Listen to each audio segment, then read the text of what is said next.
Halo teman-teman, para pejuang CPNS dan P3K tahun 2021. Ketemu lagi bareng saya, channel Melki Petrus. Gimana nih persiapannya teman-teman untuk meraih formasi CPNS di tahun 2021 ini? Pastinya teman-teman sudah punya persiapan ya, dan sudah mencari-cari informasi tentang CPNS 2021.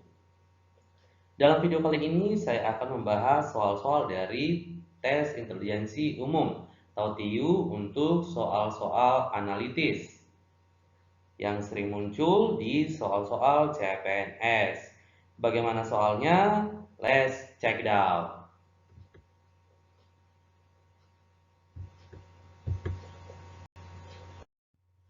Nah, teman-teman, untuk soal mengenai soal analitis ini biasanya keluar ya teman-teman di soal CPNS. Nah, untuk soal analitis ini sudah ada ya teman-teman di Permenpan nomor 27 ya teman-teman. Jadi ini sudah sesuai dengan Permenpan ya teman-teman untuk soal TIU analitis.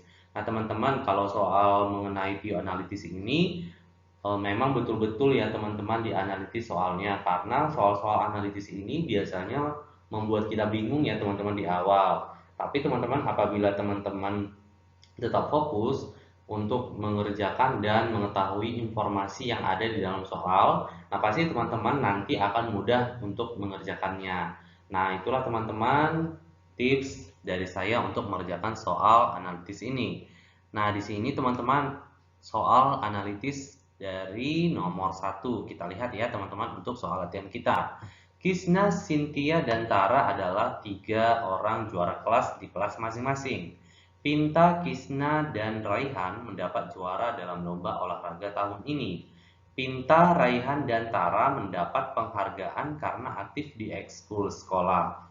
Jika predikat siswa berprestasi diberikan kepada siswa yang menjadi juara kelas serta berprestasi dalam olahraga atau ekskul sekolah, siapakah yang berhak atas predikat tersebut? Nah, teman-teman, ada beberapa informasi yang teman-teman wajib ketahui di dalam soal ini ya, teman-teman, untuk menjawab soal ini. Nah, yang pertama kita lihat dulu ya di sini, teman-teman.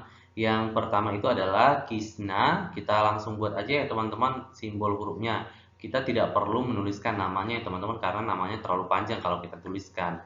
Nah, jadi kita cukup membuat Kisna itu Q saja ya, teman-teman. Kisna itu Q.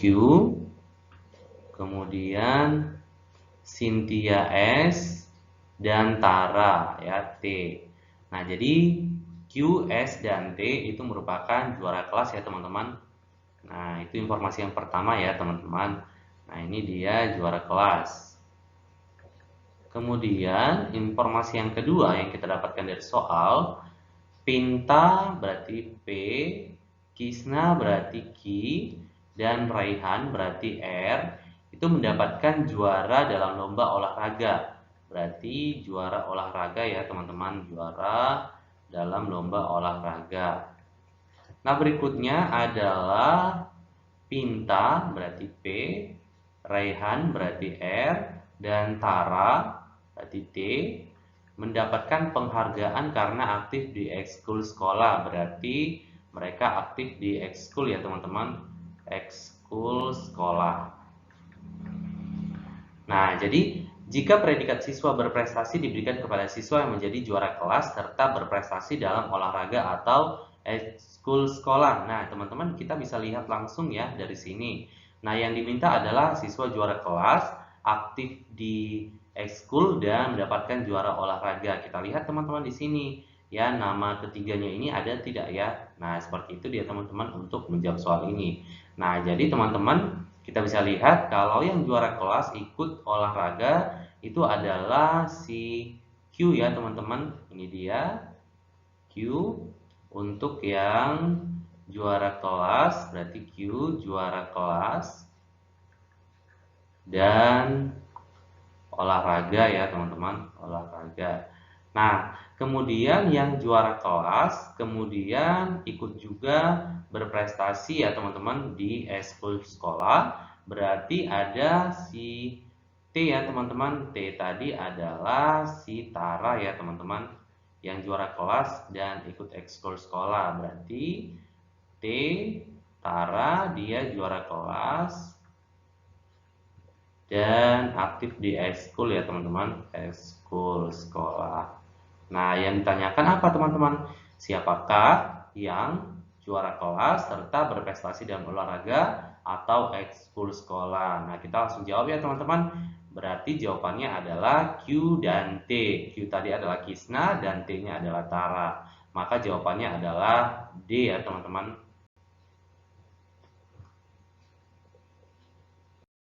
Nah, ini adalah contoh soal nomor 2 ya teman-teman. Di sebuah asrama terdapat 2 lajur kamar yang saling berhadapan. Setiap lajur terdapat 4 kamar dengan urutan kamar nomor 1, 2, 3, 4, dan 5, 6, 7, 8. Dua di antara 8 kamar tersebut adalah kamar kosong. Arum, Badang, dan Dito berturut-turut menempati kamar nomor 1, 2, 3. Rasya di depan Badang yang menempati kamar nomor 7. Kamar nomor 5 ditempati oleh Gio. Sementara itu di depan kamar Arum ditempati oleh Erna. Kamar nomor berapakah yang kosong? Nah, teman-teman, apabila teman-teman mau mencari jawabannya, silakan teman-teman pause dulu video ini, kemudian nanti jawaban teman-teman bisa teman-teman share di kolom komentar kita. Nah, teman-teman, di sini kita akan kerjakan ya untuk soal nomor 2 ini. Nah, jadi teman-teman, untuk mengerjakan soal TIU seperti ini, teman-teman harus bergerak dari soal yang sudah diketahui. Nah, jadi teman-teman kita bisa gambarkan dulu ya di sini. Tadi katanya ada 8 kamar ya teman-teman. Nah, jadi teman-teman kotak ya teman-teman untuk 8 kamar tadi ya. Nah, jadi teman-teman bisa gambarkan seperti ini saja. Ada 8 kamar ya teman-teman, tinggal bagi 2, tinggal kita bagi aja. Nah, ini teman-teman ada 8 kamar. Nah, kemudian kita lihat dari informasi yang pertama ya teman-teman. Tadi kamar ini adalah kamar yang berurutan ya teman-teman. Nah, jadi kamar 1, 2, 3, dan 4. Nah, karena kebetulan di dalam soal ini kamar nomor 1, 2, 3 sudah ditempati ya teman-teman oleh Arum, Badang, dan Dito secara berurutan. Berarti nomor 1 Arum, nomor 2-nya Badang, kita singkat huruf B aja ya teman-teman. Arumnya A, Badangnya B, dan Dito. Berarti kita singkat huruf D aja ya teman-teman. Nah, kemudian Rasya di depan kamar Badang yang menempati kamar nomor 7. Nah, teman-teman berarti ini nomor 7 ya.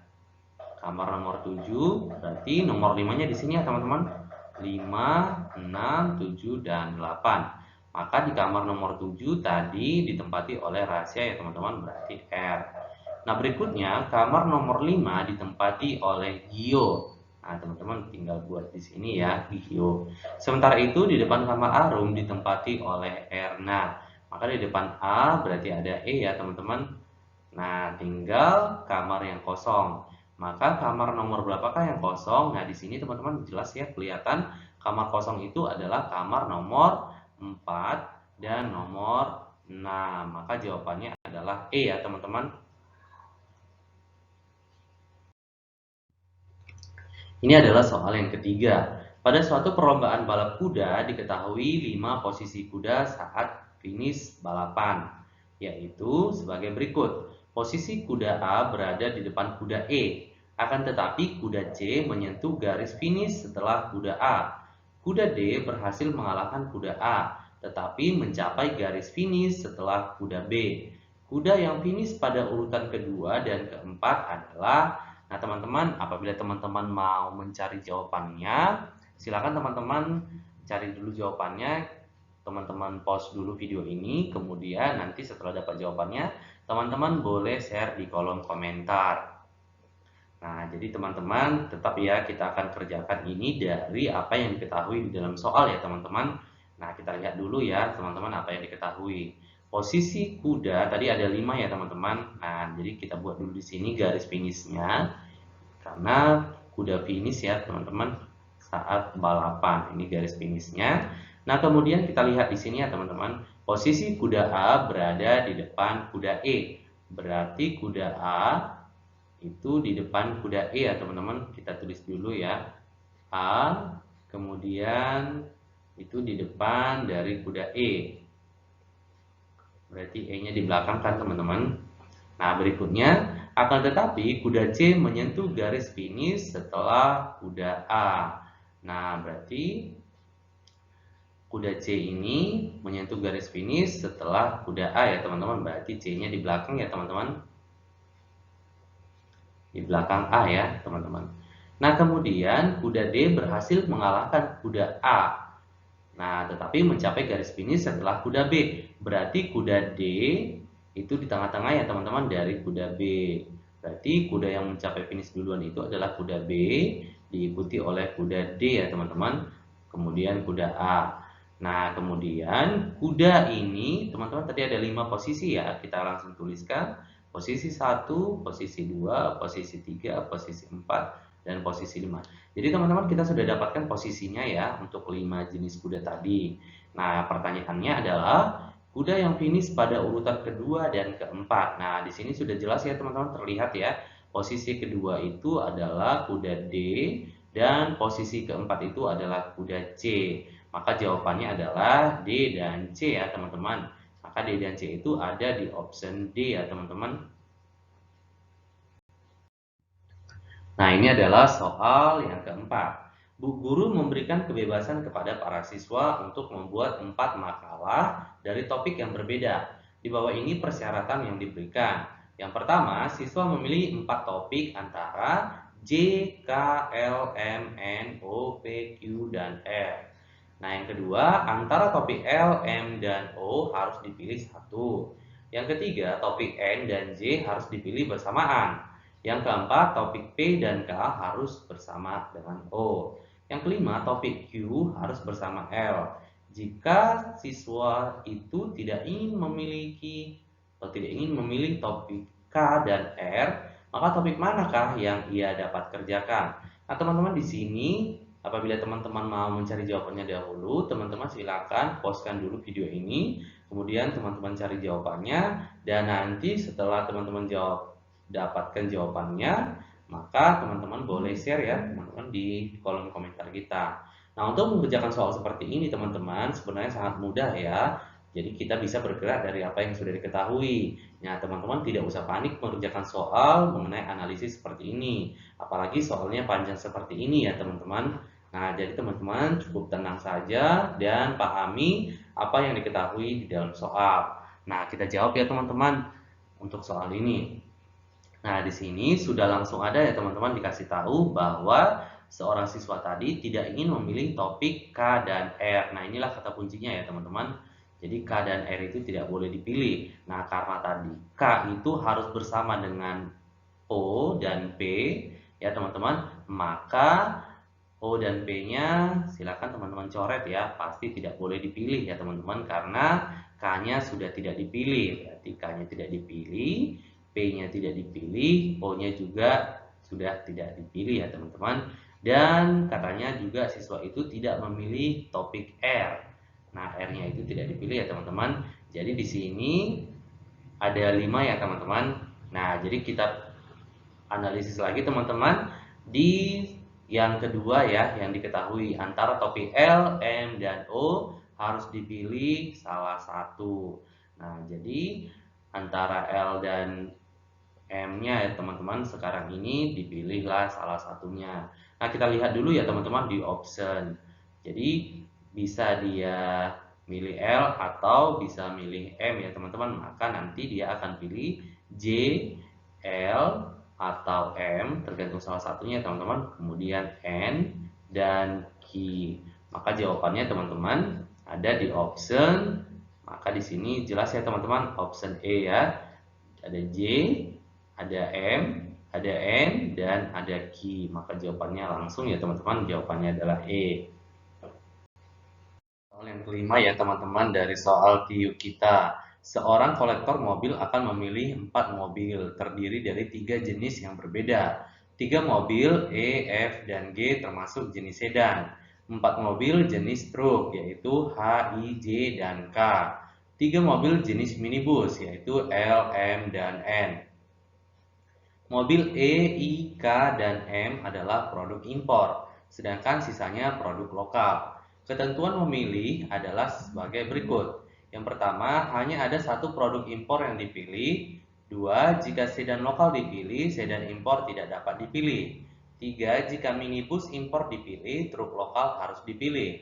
Empat, truk lokal hanya dapat dipilih bersamaan dengan sedan lokal. Jika kolektor ingin memilih truk lokal dan sedan impor, keempat jenis mobil yang mungkin dipilih adalah, nah teman-teman, apabila teman-teman ingin mengerjakannya dahulu, silakan teman-teman pause dulu video ini, kemudian nanti jawabannya silakan teman-teman share di kolom komentar. Nah teman-teman, untuk mengerjakan soal ini, teman-teman tidak usah panik atau tidak usah bingung.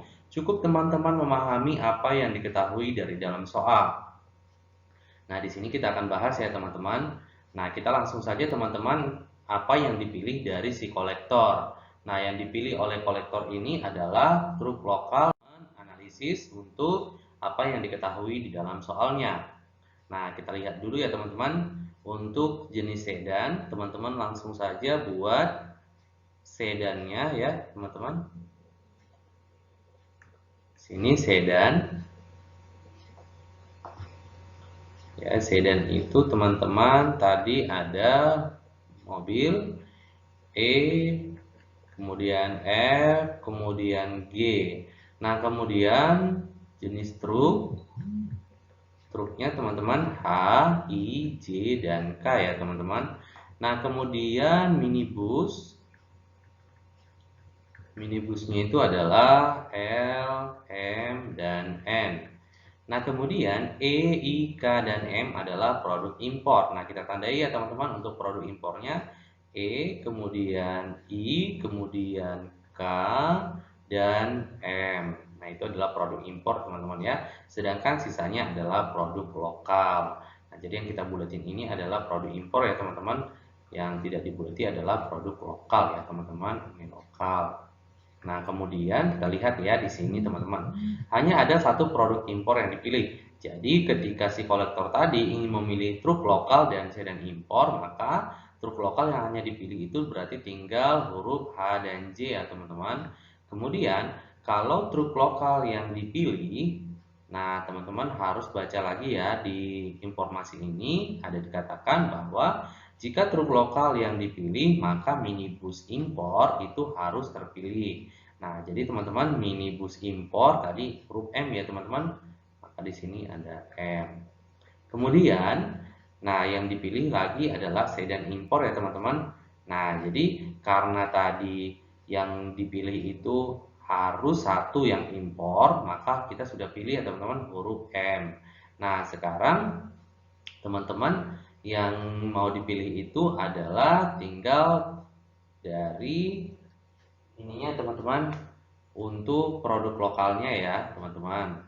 Nah, jadi apabila memilih dari truk lokal, nah jadi di sini ada teman-teman ya yang di informasinya nomor dari 4 ya teman-teman, apabila truk lokal hanya dapat dipilih bersamaan dengan sedan lokal.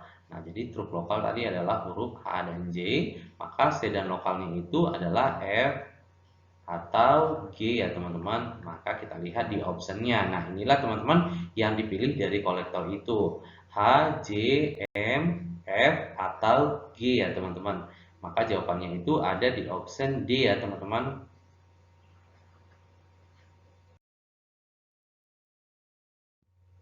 Nah, ini adalah soal yang keenam.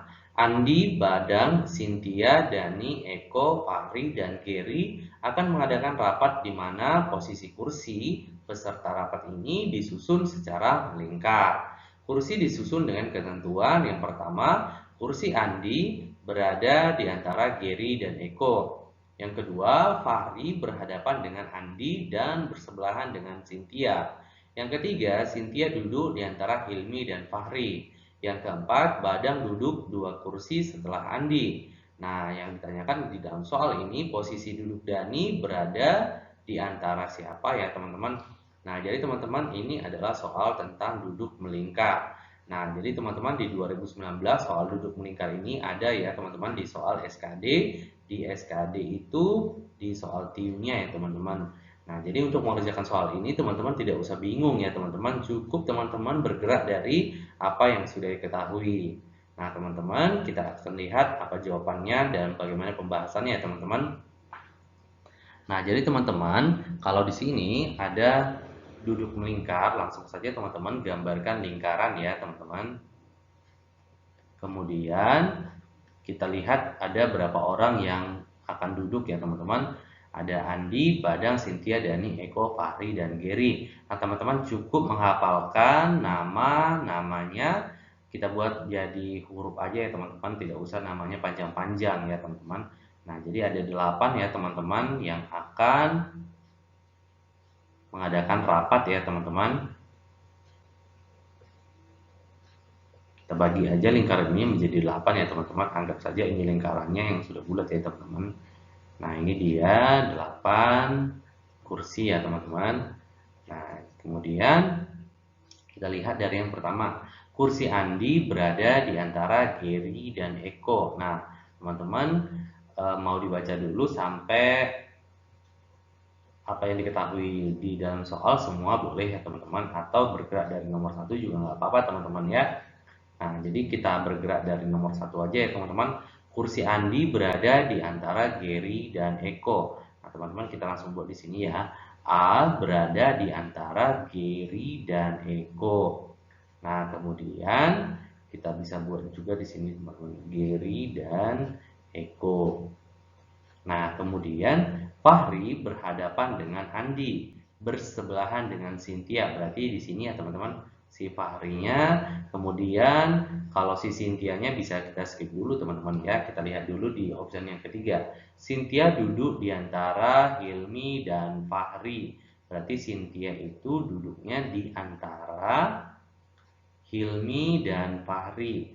Berarti dia bisa di sini atau di sini ya teman-teman, tergantung saja teman-teman ya. Nah, jadi kita bisa buat di sini saja teman-teman. Jadi Cynthia itu duduknya di antara Hilmi dan Fahri. Berarti di sini Cynthia, di sini Hilminya ya teman-teman. Nah, kemudian yang keempat, Badang duduk 2 kursi setelah Andi.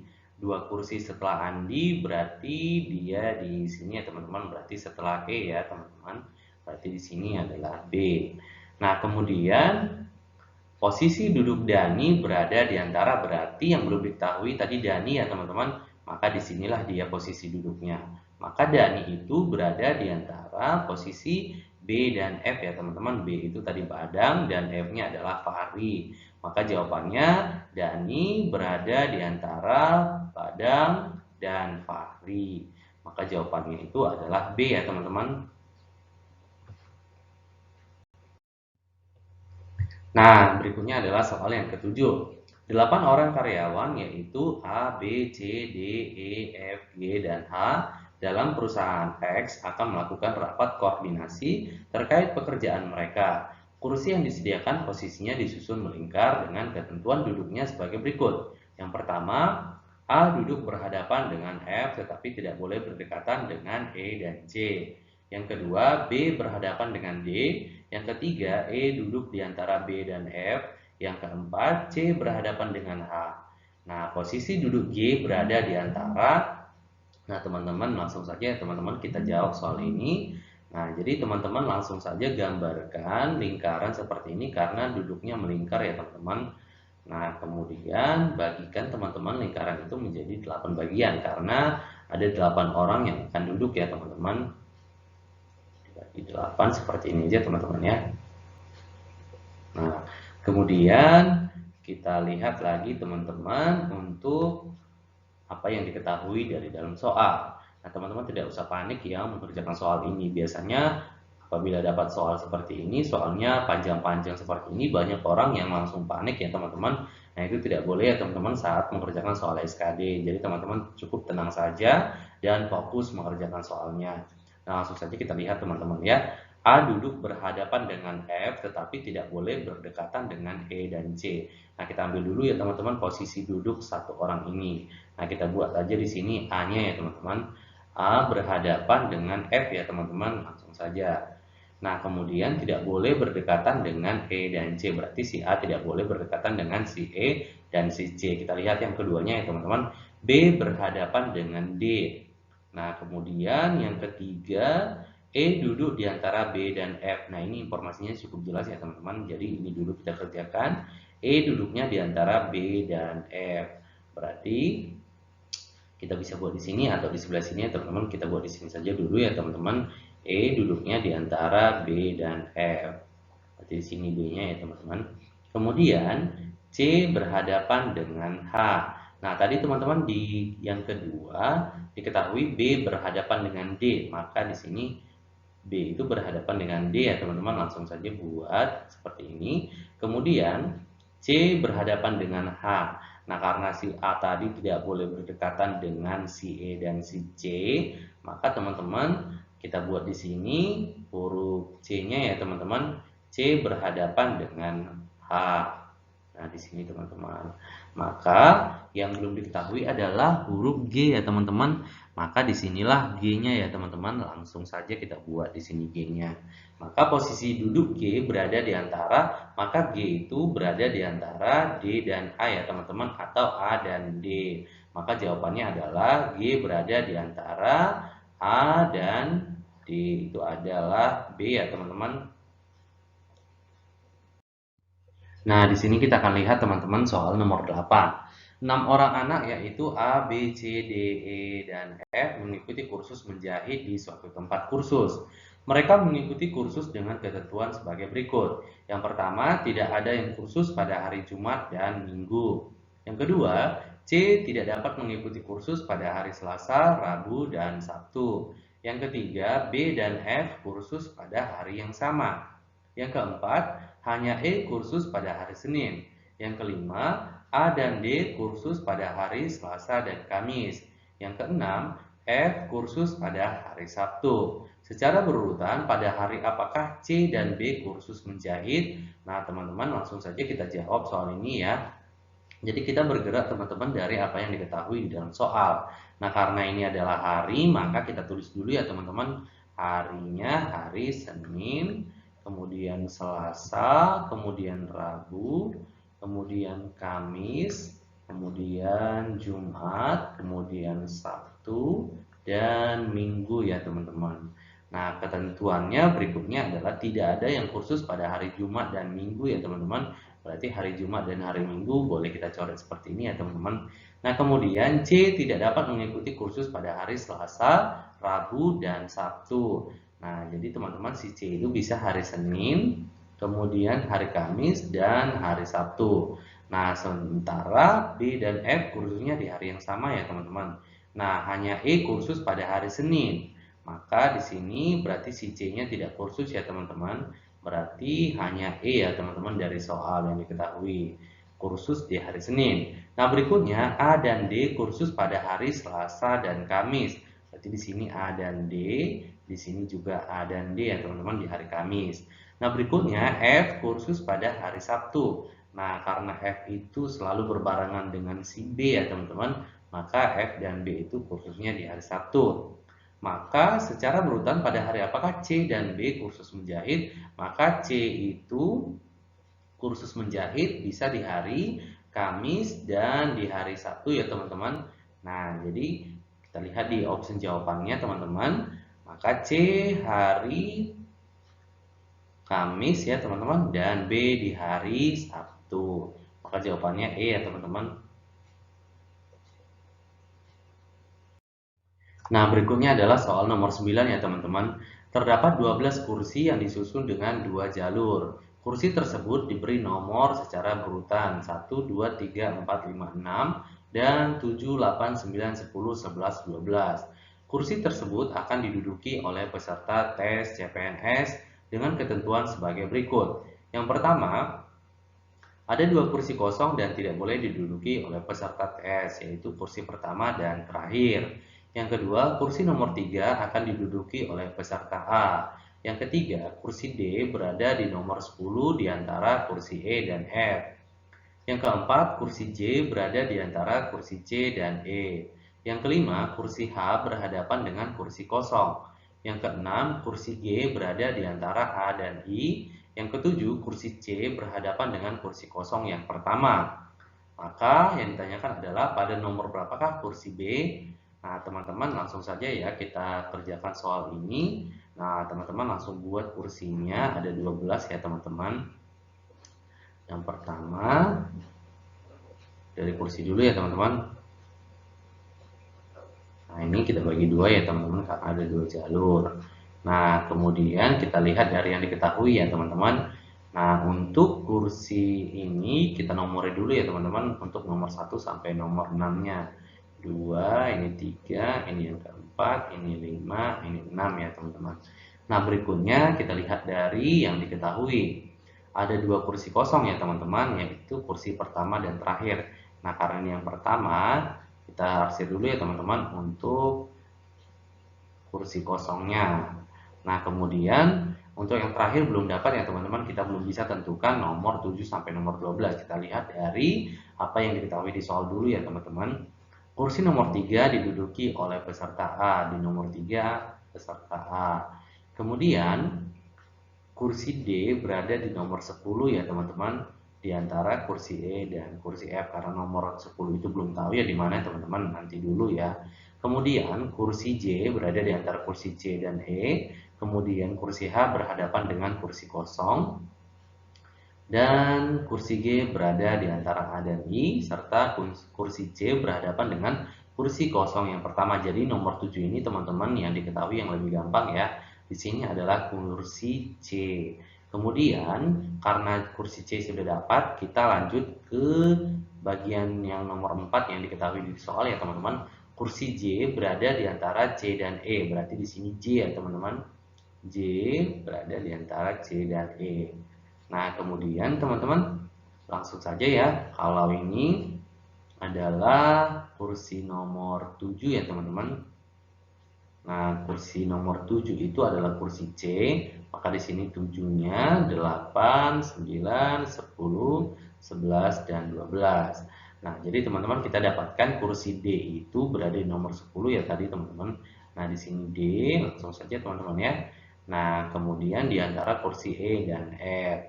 Maka kursi pertama dan terakhirnya inilah dia teman-teman ya, kursi terakhir untuk kursi kosongnya nomor 12.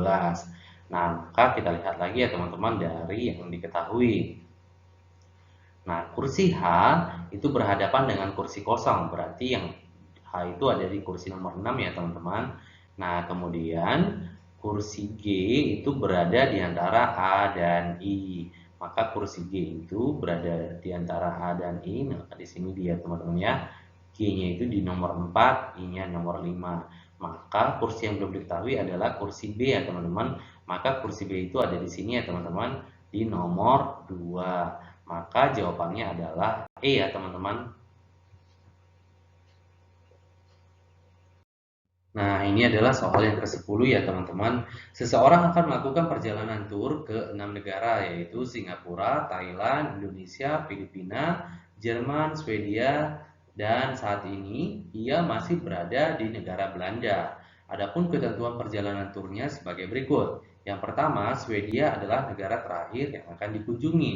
Yang kedua, sebelum ke Thailand, ia akan mengunjungi teman kerjanya di Filipina. Yang ketiga, Indonesia dikunjungi setelah pulang dari Thailand.